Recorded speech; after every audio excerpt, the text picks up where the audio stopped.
Court के अंदर हजारों वकील आए थे और साथ में हमारे बाबा साहब भी आए थे। बूढ़ा व्यक्ति आता है और बोलता है वकील साहब देख लीजिए, हमारे बच्चों को फांसी होने वाला है, बचा लीजिए। वकील ने देखा, फिर बोला कि नहीं, आपको नहीं, बच्चे को नहीं बचा सकते।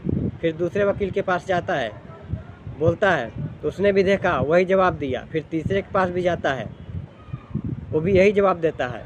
बड़े बड़े वकीलों के पास गए, लेकिन किसी ने भी ये नहीं बोला कि हम बचा सकते हैं। फिर लास्ट में रोते हुए गिड़गिड़ाते हुए हमारे बाबा साहब पीछे बैठे थे।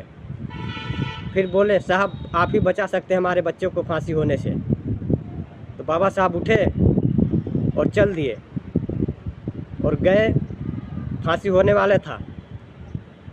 बोले जाके जज साहब से, जज साहब रुक जाइए, इसमें फांसी की सज़ा लिखी। बूढ़ा व्यक्ति आता है और बोलता है वकील साहब देख लीजिए, हमारे बच्चों को फांसी होने वाला है, बचा लीजिए।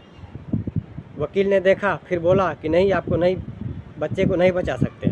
फिर दूसरे वकील के पास जाता है, बोलता है, तो उसने भी देखा, वही जवाब दिया। फिर तीसरे के पास भी जाता है, वो भी यही जवाब देता है।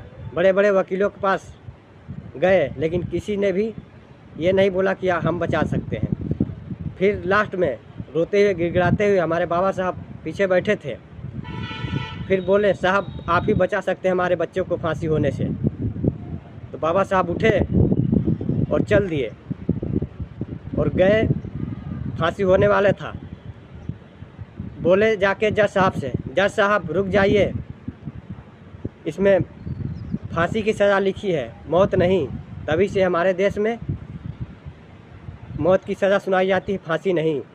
और बूढ़ा व्यक्ति उठता है और बाबा साहब के गले से लगा के रोने लगता है